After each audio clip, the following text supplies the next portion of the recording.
And good evening and welcome back to the Rosenberg Report. Still here in Denver, Colorado, as I'm part of a 6-week tour speaking and doing media all across the country, trying to help all people, but particularly Christians, understand what happened on October 7th, what's the significance, how is this war going on, how can people stand with Israel, but also love and care for and pray for the Palestinians. We show, Jesus told us to show compassion to the Palestinians, right? We're supposed to love our neighbors. And you might say, well, they're not your neighbors, they're your enemies. Well, not all of them, but even our enemies, Jesus commanded us to love them. And so how do we do that? So that's what I'm here to do, speaking all over the country, again, answering people's questions. It's my first time back in the States since October 7th, so I'm honored to be here, and in this case, getting to be in the city of my parents as well and getting to spend some time, much needed time, with them. I wanted to close the program talking about President Biden because last week we showed clips from former President Trump's big keynote speech at the National Religious Broadcasters Convention.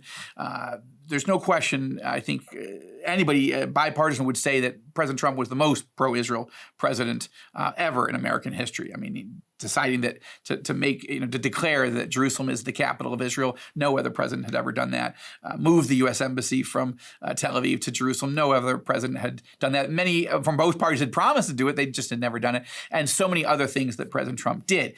Now, that doesn't mean you might be a supporter or an opponent of President Trump, but last week we spent time focusing on how he sees the situation. And of course, I talked to his ambassador to Israel for 4 years, David Friedman. I want to talk about President Biden right now. There are some things that he's doing really right, and I want to give him credit where credit is due. And if you're going to turn off the television or change the channel at this point, fine. But I think it's honest for evangelicals to say, with any president, what are they doing right? Let's give them credit. The Bible tells us to pray for kings and all those in authority. So we should be praying for President Biden to be doing the right thing. And obviously for his health and for how he handles the rest of his life and presidency. But the Bible says to give honor where honor's due. And that's what I want to do right now. But I am going to have to make some criticisms also because we're, on the Rosenberg Report, we're going to call the balls and strikes as we see them. And you can evaluate whether I'm being fair, but that's my intent to be honest with you. Okay. So what is President Biden doing right? Well, first of all, he, of course, flew into Israel right at the beginning of the war, and he really showed solidarity. And he is continuing right to this moment to provide Israel enormous amounts of weaponry, weapon systems that have been damaged or destroyed during this war with Hamas in the south, with Hezbollah in the north. Biden is sending enormous amounts of ammunition as we need desperately to resupply because we're burning through an enormous amount of ammunition in Gaza and in our fight in Lebanon. So this is important.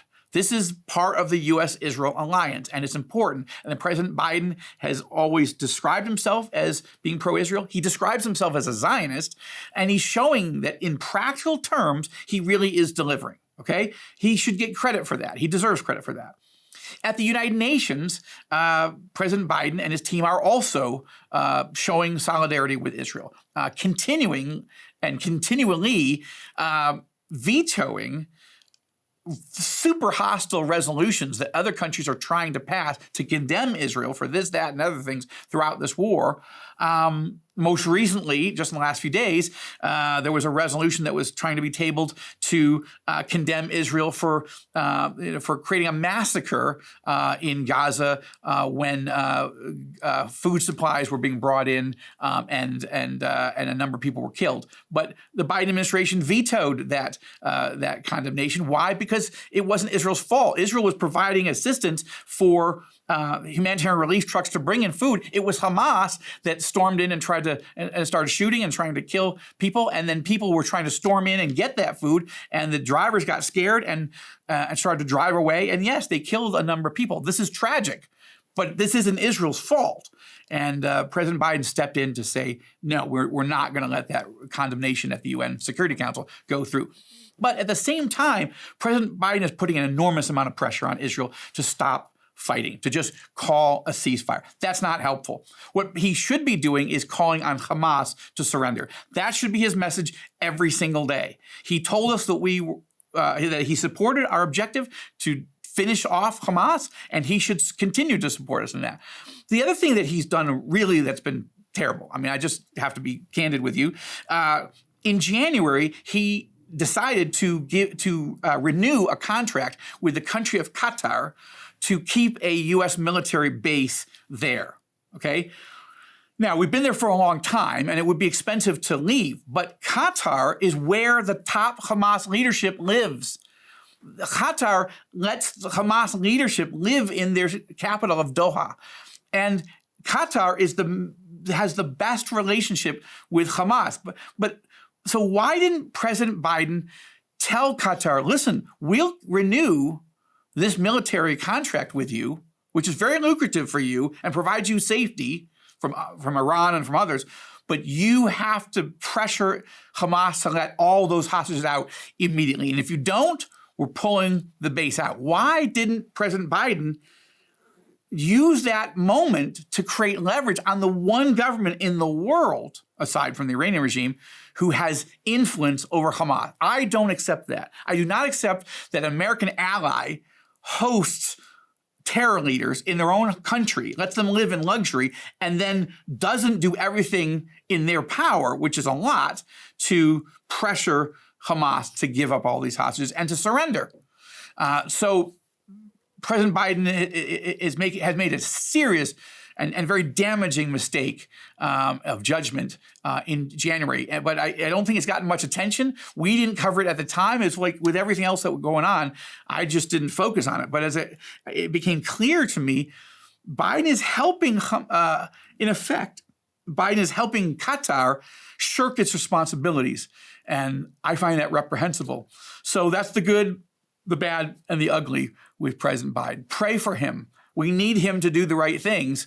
We need him to continue to stand with Israel, but we need him to pressure Qatar to set these captives free. And that's our prayer. And that's our show for tonight. Thank you so much for watching. Please get engaged in this hashtag Set the Captives Free campaign. Let your friends and family and anyone you know, or people you don't know on social media, let them know about this. Educate them and mobilize them to pray for these hostages all to be released and for Israel to win this war and to know how the post-Hamas era should go in Gaza. What's the next steps? We'll deal with that more in future shows. But thank you so much for watching tonight. Please share this show on social media. You can find it at rosenbergreport.tv and, of course, on YouTube. May God give you a great and wonderful and peaceful week with you and your family and friends. And Lord willing, I'll see you next week right here on the Rosenberg Report.